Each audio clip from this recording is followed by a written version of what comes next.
18 August 1945 দ্বিতীয় বিশ্বযুদ্ধ তখন শেষ পর্যায়ে।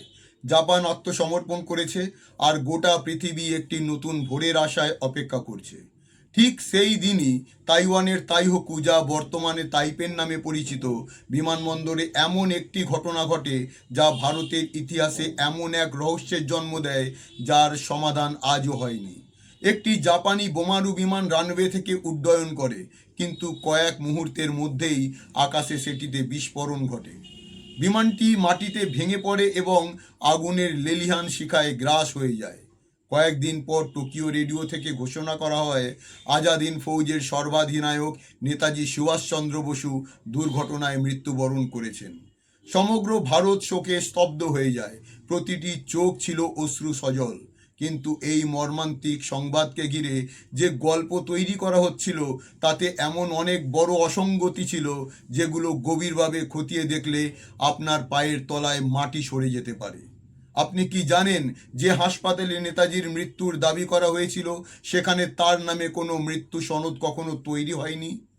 তার মৃত্যু সনদ তৈরি করা হয়েছিল ইচিরো হুকুরা নামে এক জাপানি সৈনিকের নামে। আপনি কি জানেন, কথিত সেই বিমান দুর্ঘটনার একটি ছবিও আজ পর্যন্ত প্রকাশ্যে আসেনি? আর সবচেয়ে বিস্ময়কর বিষয় হলো, কয়েক দশক পর যখন ভারত সরকারের একটি তদন্ত কমিশন তাইওয়ান সরকারের সঙ্গে যোগাযোগ করে, তখন তাইওয়ান সরকার লিখিতভাবে জানায় যে 18 আগস্ট 1945 সালে তাইহোকুতে কোনো বিমান দুর্ঘটনা ঘটেনি। হ্যাঁ, আপনি ঠিকই শুনছেন, সেদিন সেই বিমানবন্দরে কোনো বিমান বিধ্বস্ত হয়নি। তাহলে 18 আগস্টের সেই গল্প কে বানিয়েছিল, কেন বানানো হয়েছিল? আর যদি নেতাজি সেদিন মারা গিয়ে না থাকেন, তবে তিনি কোথায় গেলেন? আজ আমরা ইতিহাসের পাতাচাপা পড়া সেই সত্যের সন্ধান করব, যেটিকে বহু দশক ধরে ক্ষমতার করিডরে লুকিয়ে রাখা হয়েছে। আমরা কথা বলবো সেই সব নথি নিয়ে যেগুলো বছরের পর বছর টপ সিক্রেট হিসেবে গোপন রাখা হয়েছিল, সেই সব সাক্ষীদের নিয়ে যাদের কণ্ঠস্বর চাপা দিয়ে দেওয়া হয়েছিল, এবং সেই গুমনামির অন্ধকার নিয়ে যা আমাদের অন্যতম শ্রেষ্ঠ জাতীয় নায়ককে ইতিহাসের আড়ালে ঢেকে দিয়েছিল। উত্তরপ্রদেশের ফৈজাবাদ, যা বর্তমানে অযোধ্যা নামে পরিচিত, সেখানে 1980 সালের দশকে রাম ভবন নামে একটি বাড়িতে এক রহস্যময় সাধু বাস করতেন। মানুষ তাকে গুমনামি বাবা বা ভগবানজি নামে চিনত। তিনি কখনো প্রকাশ্যে কারো সামনে আসতেন না, সব সময় পর্দার আড়াল থেকে কথা বলতেন। তার কণ্ঠ ছিল গম্ভীর, আর কথার ভঙ্গি অনেকটাই সেই রকম যেমনটি আমরা নেতাজি সুভাষচন্দ্র বসুর ভাষণে শুনে থাকি। তিনি বাংলা, ইংরেজি, জার্মান এবং সাবলীল হিন্দি বলতে পারতেন। 1985 সালে গুমনামি বাবার মৃত্যু হলে তার ঘর থেকে যেসব জিনিস উদ্ধার হয়, তা দেখে পুলিশ এবং প্রশাসন বিস্মিত হয়ে যান। একজন সাধারণ সাধুর ঘরে কি থাকতে পারে? কয়েকটা কাপড়, ধর্মীয় বই আর পূজার সামগ্রী। কিন্তু গুমনামি বাবার ঘর থেকে উদ্ধার হয় 2500-এর বেশি এমন সব বস্তু যেগুলোর সঙ্গে নেতাজি সুভাষচন্দ্র বসুর সরাসরি সম্পর্ক রয়েছে বলে দাবি করা হয়। সেখানে পাওয়া যায় নেতাজির মতো সোনালি ফ্রেমের বিখ্যাত চশমা, একটি অত্যন্ত দামি ও বিরল রোলেক্স ঘড়ি, আজাদ হিন্দ ফৌজের পোশাক, 1930-এর দশকের বিদেশি সিগার, জার্মান দূরবীন এবং আরও বহু সামগ্রী। সবচেয়ে বিস্ময়কর বিষয় ছিল, সেখানে এমন সব ব্যক্তির চিঠি পাওয়া যায় যারা স্বাধীন ভারতের অত্যন্ত প্রভাবশালী মানুষ ছিলেন। তৎকালীন আরএসএস প্রধান এমএস গোলওয়ালকার এবং আজাদ হিন্দ ফৌজের প্রাক্তন কর্মকর্তা পবিত্র মোহন রায়ের মতো ব্যক্তিদের চিঠি সেখানে উদ্ধার হয়, যারা নাকি নিয়মিত গুমনামি বাবার সঙ্গে যোগাযোগ রাখতেন। ঘর থেকে বহু বই উদ্ধার হয়, যার মধ্যে রাজনীতি, যুদ্ধনীতি সম্পর্কিত বই উল্লেখযোগ্য। বইগুলোর পাতার পাশে লেখা নানা মন্তব্য পাওয়া যায়। পরে কিছু হস্তাক্ষর বিশেষজ্ঞ গুমনামি বাবার সেই লেখার সঙ্গে নেতাজি সুভাষচন্দ্র বসুর পুরনো হস্তাক্ষরের তুলনা করে মত দেন যে দুটির মধ্যে উল্লেখযোগ্য মিল রয়েছে। গুমনামি বাবা পর্দার আড়াল থেকে তার অল্প কয়েকজন ভক্তের সঙ্গে দেশীয় রাজনীতি, দ্বিতীয় বিশ্বযুদ্ধের কৌশল এবং আন্তর্জাতিক কূটনীতি নিয়ে এমনভাবে আলোচনা করতেন যেন তিনি নিজেই সেই ঘটনাগুলোর সঙ্গে প্রত্যক্ষভাবে জড়িয়েছিলেন। যখন তাকে প্রকৃত পরিচয় জানতে চাওয়া হয়, তিনি শুধু বলতেন, আমি যদি আমার আসল পরিচয়, আমার আসল নাম দিই, তাহলে দেশে আগুন লেগে যাবে। তাহলে কি সত্যি গুমনামি বাবাই ছিলেন নেতাজি সুভাষচন্দ্র বসু? যদি তাই হয়, তবে তিনি প্রকাশ্যে কেন আসেননি? এই প্রশ্নের উত্তরে তার নামে প্রচলিত একটি কথোপকথনে বলা হয়, তিনি দাবি করেছিলেন যে তাকে আন্তর্জাতিক যুদ্ধাপরাধী বলে ঘোষণা করা হয়েছিল। তাই তিনি প্রকাশ্যে এলে আন্তর্জাতিক নিয়ম অনুযায়ী ভারত সরকারকে তাকে গ্রেপ্তার করে ব্রিটেন বা আন্তর্জাতিক আদালতের হাতে তুলে দিতে হতে পারে, যা ভারতের সার্বভৌমত্ব এবং রাজনীতির জন্য ক্ষতিকর হতো।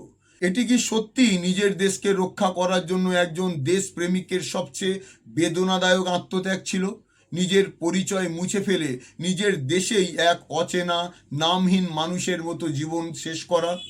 এই কাহিনীর আরেকটি অন্ধকার দিক রয়েছে যা স্বাধীন ভারতের সরকারগুলোর দিকে প্রশ্ন তোলে। সেটি হলো নজরদারি। 2015 এবং 2016 সালে কলকাতা এবং দিল্লিতে বহু দশক ধরে গোপন থাকা গোয়েন্দা নথি প্রকাশ্যে আনা হয়। সেই নথি থেকে জানা যায় 1948 থেকে 1968 সাল পর্যন্ত প্রায় 20 বছর ধরে ভারতের গোয়েন্দা সংস্থা ইন্টেলিজেন্স ব্যুরো নেতাজির পরিবারের ওপর নজরদারি চালিয়েছিলেন।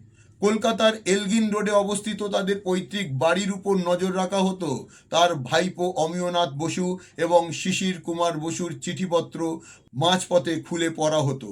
তাদের দেশ বিদেশ সফর, কার সঙ্গে দেখা করছেন, কি আলোচনা করছেন, সব কিছুর রিপোর্ট প্রধানমন্ত্রীর দপ্তরে পাঠানো হতো।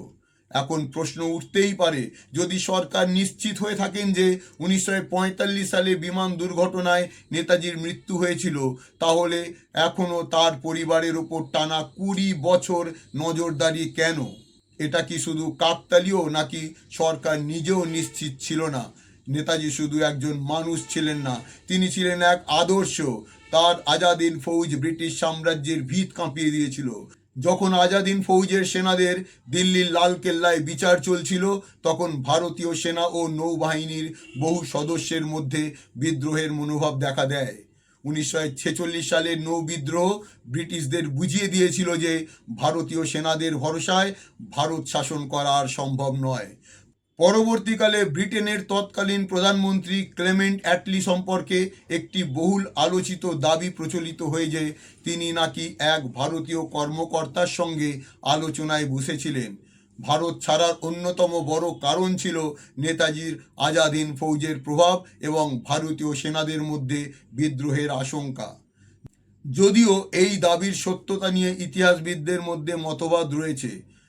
আজও রহস্যের অবসান হয়নি। জাপানের রেন-কোজি মন্দিরে সংরক্ষিত চিতাভস্ম নিয়ে বিতর্ক রয়েছে। রাশিয়ার বহু পুরনো নথি এখনও পুরোপুরি প্রকাশ্যে আসেনি। আর ফৈজাবাদের সেই ঘরটি আজও যেন নীরবে অসংখ্য প্রশ্ন তুলে ধরে। সম্ভবত আমরা কখনো শতভাগ নিশ্চিত হতে পারবো না যে 1945 সালে 18 আগস্টের পর নেতাজির সঙ্গে আসল কী হয়েছিল। তিনি কি সাইবেরিয়ান কোনো কারাগারে শেষ নিঃশ্বাস ত্যাগ করেছিলেন, নাকি ফৈজাবাদের একটি ছোট্ট ঘরে গুমনামি বাবার পরিচয় জীবনের শেষ দিনগুলি কাটিয়েছিলেন? সত্য যাই হোক, একটি বিষয় অস্বীকার করা কঠিন, নেতাজি সুভাষচন্দ্র বসু আজও কোটি ভারতীয় হৃদয়ে বেঁচে আছেন। তিনি বেঁচে আছেন অন্যায়ের বিরুদ্ধে ওঠা প্রতিটি কণ্ঠে। জয় হিন্দ শুধু একটি স্লোগান নয়, এটি এক অমর সংগ্রামী চিরন্তন আহ্বান। ইতিহাসের বই পড়ার সময় মনে রাখবেন, অনেক সময় সবচেয়ে বড় সত্য লেখা থাকে না বইয়ের পাতায়, লুকিয়ে থাকে সেই পাতার ফাঁকা জায়গাগুলোতে। বন্ধুরা, ইতিহাসের বহু রহস্য আজও অমীমাংসিত। গুমনামি বাবাই কি সত্যি নেতাজি ছিলেন? এই প্রশ্নের উত্তর এখনো মেলেনি। তাই সমগ্র ভারতবাসীর হয়ে একটা কথা আমি আমাদের প্রিয় নেতাজিকে বলতে চাই, স্যার, আমাদের তো একটাই মন, আর কতবার জিতবেন? আপনাদের কি মত কমেন্টে অবশ্যই জানাবেন। জয় হিন্দ, জয় নেতাজি।